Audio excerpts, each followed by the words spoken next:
Hi, everyone. Judge Andrew Napolitano here for Judging Freedom. Today is Monday, November 7th, 2022.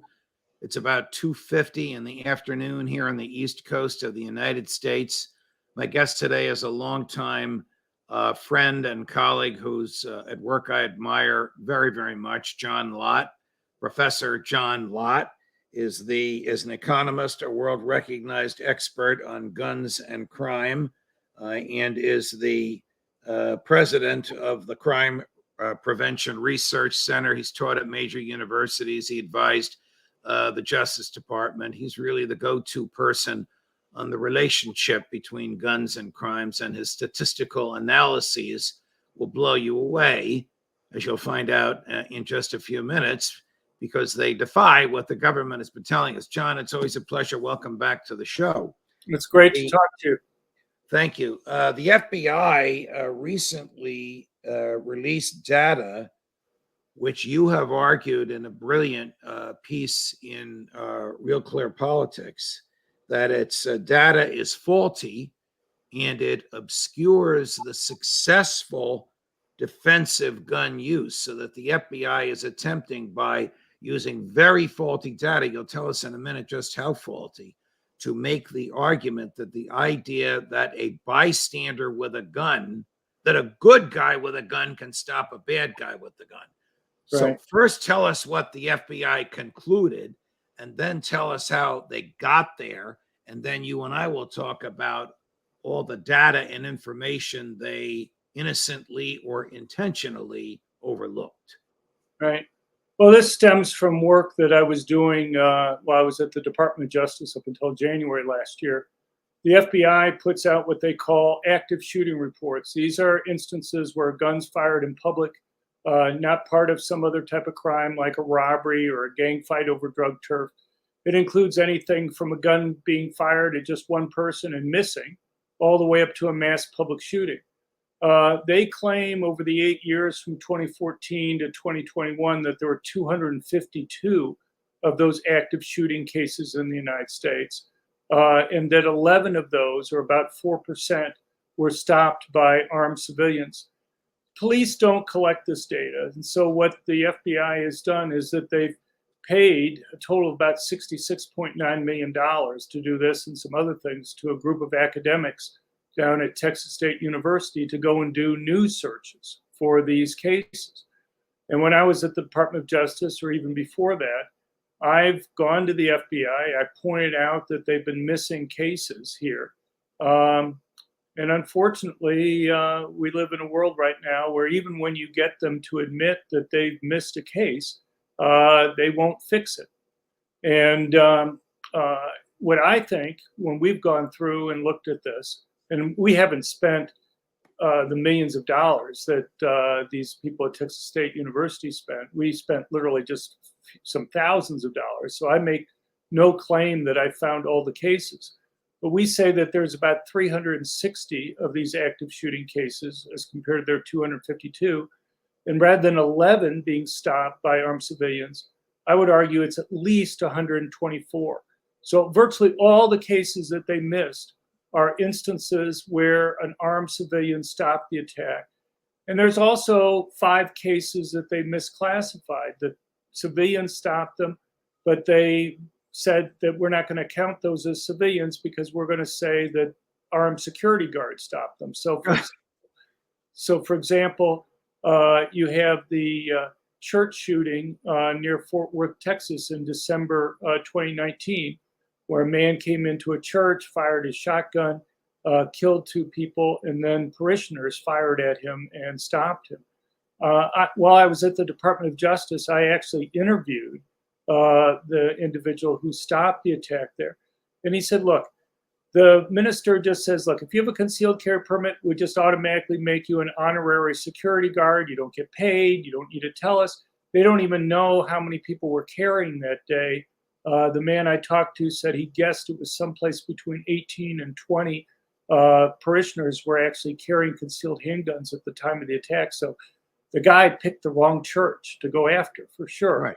But, he said, nobody keeps track of it. If you have a So the FBI counted these people as security guards rather than as armed citizenry. That's right.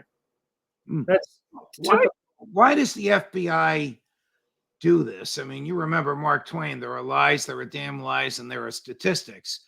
So why is the FBI jiggering with statistics? Do they have a political bias against an armed citizenry? I guess they do, because they're armed, so they don't want anybody else to be armed. right. Look, I've worked in the federal government in the 1980s, and I worked in the federal government, as you say, at the end of the Trump administration. When I worked in the 80s, the civil service was overwhelmingly Democrats. But if you pointed out errors to them in the data, they would fix them. I can't get into people's minds exactly why they're doing what they're doing, but what I can say is that while I was at the Department of Justice, I ran into many examples of bias that was there that really indicate to me clear political bias. I can give you one war story that's related to gun stuff that I did. Sure. So one of the tasks I wanted to do when I went to the Department of Justice was to look at the errors in the NICS background check system for people purchasing guns. Biden and other Democrats will say that there's 3.8 million dangerous or prohibited people that have been stopped from buying guns because of background checks. And that's simply false. What they should say is there have been 3.8 million initial denials, and about 99% of those are mistakes. It's one thing to stop a felon from buying a gun. It's another thing to stop somebody simply because they have a roughly phonetically similar name and similar birthday to somebody. So when you fill out the 4473 form to buy a gun, you put down your name, your address, your social security number, your birthday, your race, your sex, your eye color. You think they're using all that information, but in the vast majority of checks, they're only using roughly phonetically similar names and similar birthdays. And what I wanted to get at when I went to the Department of Justice is how the error rate affects minority males. From what I've seen, the error rate for Black and Hispanic males is really, really high. And there's a simple reason for that, and that's people tend to have names similar to others in their racial groups. Hispanics have names similar to other Hispanics. Blacks tend to have names similar to other Blacks. 33% of Black males have felony backgrounds that ban them from owning a gun. Well, whose names are their names most likely to be confused with? Other Black males. Hispanics, 18% of Hispanic males have felony backgrounds. For whites, it's about 6%. For Asians, it's about 3%. So it's not too surprising that you could get those errors there. So anyway, when I went to the Department of Justice, I talked to the Bureau of Justice Statistics, and they thought this was an interesting project to go and look at. And so they reached out to the FBI, and the FBI said that they weren't interested in looking at that type of data. And our response was, look, guys, that's not your choice. This is the Bureau of Justice Statistics. It's their job to get the data from you. You have to give it to us. And then they started arguing with us, saying they couldn't see any reason why anybody would want to break down data by race and sex. And my response was, you guys break down everything by race and sex. Why should this be any different? So we argued back and forth for a few weeks or so, and then they disappeared. You have to understand this was during COVID. It's not like you could go up to somebody's door and bang on it and get them to respond. You just send emails or leave phone messages and it disappears into the ether.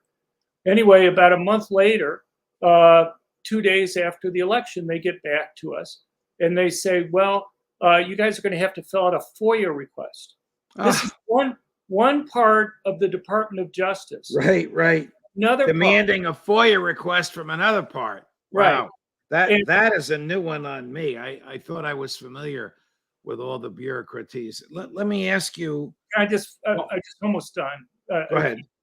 And so anyway, but it was worse than that because they said, even if you could fill out the form today, there's no way that we're going to be able to finish taking care of this until after January 20th.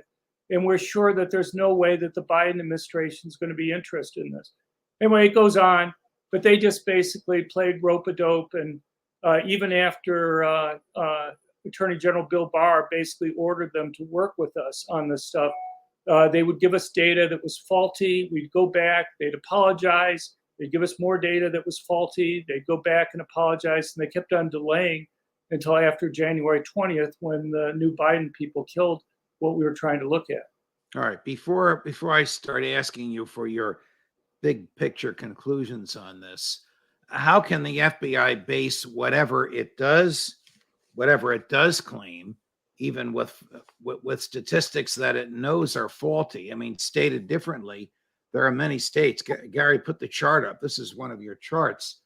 There are many states where so few police departments. State of Delaware, which has 82 police departments, 0 reported.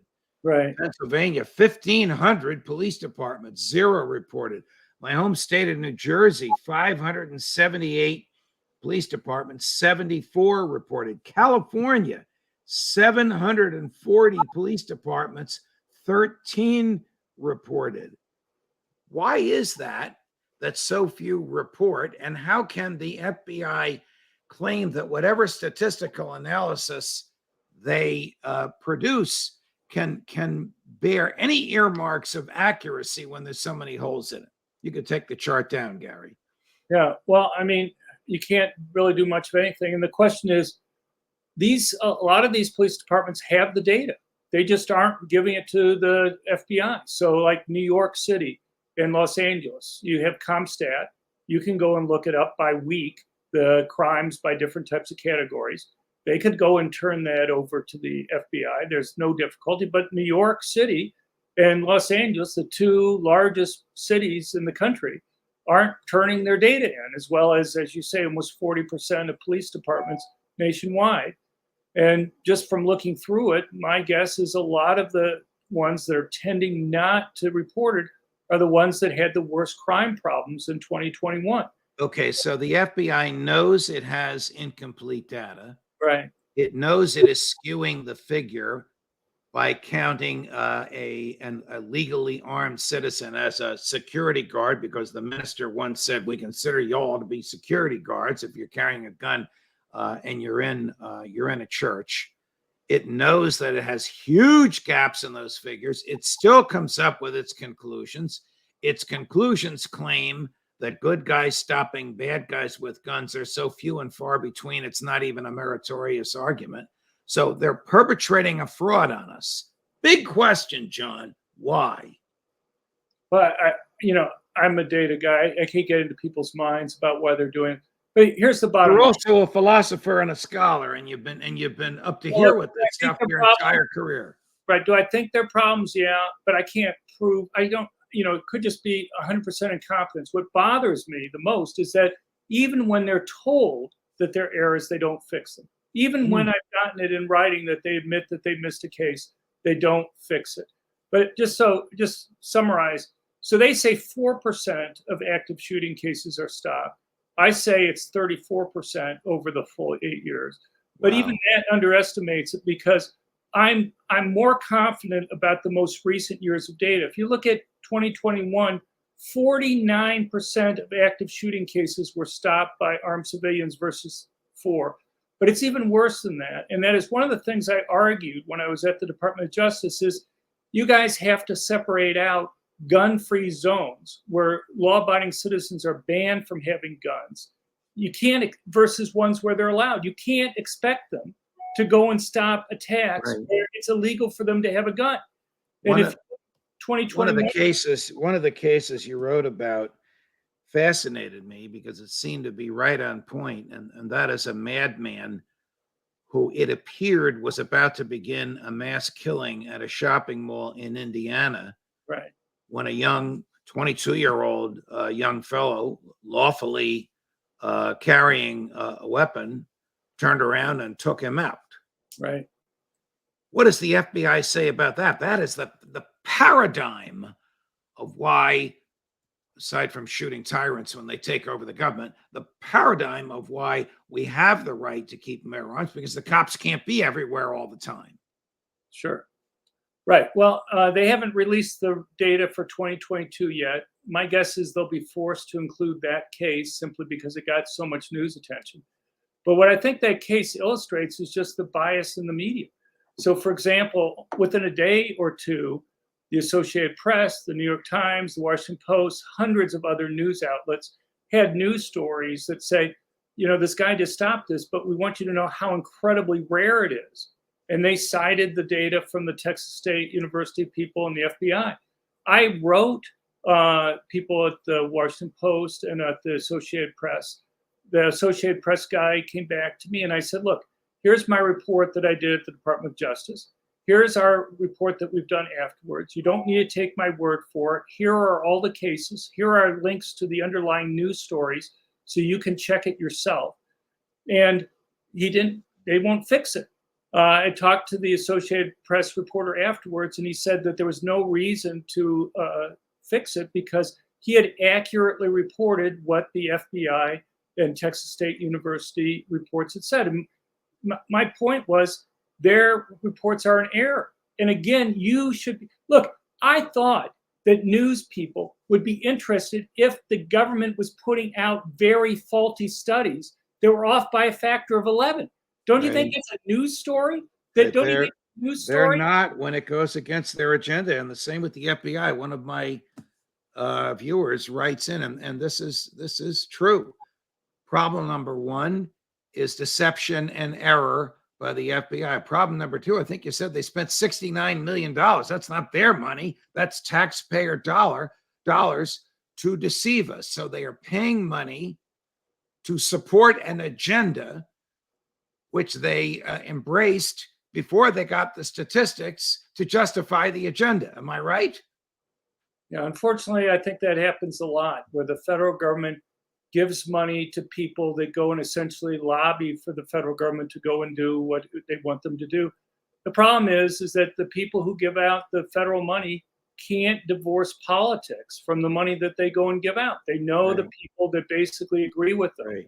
And that's the people they give it out to. If I was in charge, I wouldn't be giving out any of this federal money. Right now, the Democrats in Congress have put aside another $50 million this year for gun control research that's there by public health. You can imagine what those statistics will purportedly show. Of course, if I were in charge, there wouldn't even be an FBI.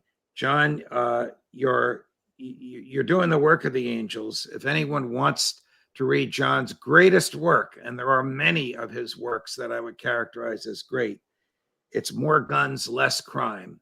It's the standard for those of us who believe that the right to keep and bear arms is a natural right and enhances the safety of everybody around those who are lawfully carrying the guns. John Lott, I had the pleasure to work with your son Maxim for many years at Fox. You and I became good friends. Maxim and I are friends. It's always a pleasure. Thank you for joining us. Well, thanks for being there, Judge. Maybe some other time we can talk about the abortion stuff. And stuff. Oh, yes, we will. Oh, okay. Before we go, and I appreciate you reminding me of that. When the Dobbs decision was leaked, Justice Alito's draft opinion leaked by fill in the blank, we don't know. Somebody who wanted to keep the weak link in the majority, somebody who wanted to terrify the weak link off the majority. We all know who the weak link was. There's no sense in focusing on him because the opinion came out 6-3, and maybe there was more than one weak link. Since that Dobbs decision, where has the violence been in the abortion movement? Has it been against the pro-choice crowd or against the pro-lifers? Right. Well, I mean, what got me interested in this was all the media over the summer talking about all the violence occurring after that against pro-choice. The strange thing when I read the news articles is they didn't actually provide examples of those cases. The examples that they provided were from years earlier. So we reached out to the pro-choice people that were putting out these press releases. They wouldn't provide us with a list. We reached out to the reporters that wrote on it. They had never seen a list. They hadn't asked apparently for a list.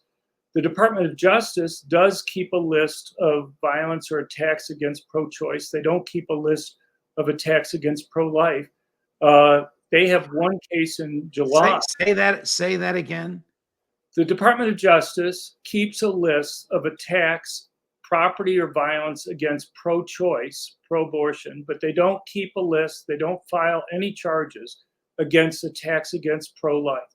Unbelievable. And they've been bringing a number of criminal cases against people who had violence against pro-choice. But so what we tried to do was to go and count the cases. We spent a lot of time doing news searches. We used the Department of Justice list.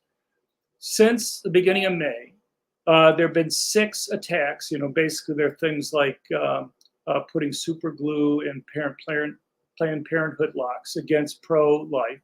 But at the same time, there was 135 attacks against pro-life people or facilities. That's more than 22 times more. And again, we're having to rely on news stories. And from going through this, because there's no national news stories that occur on attacks on pro-life, the national news stories are only on attacks on pro-choice. If you believe that maybe the media is less likely to cover attacks on pro-life than pro-choice, then even that 22-to-1 ratio may understate the size of the imbalance that's there. But you would never know from reading the media over the summer that there was more attacks on pro-life, let alone 22 times more attacks on pro-life than pro-choice. Wow. Like I said, you're doing the work of the angels. Thank you, John. John Lott, always a pleasure. Thanks for joining us. Thank you. Judge Napolitano for Judging Freedom.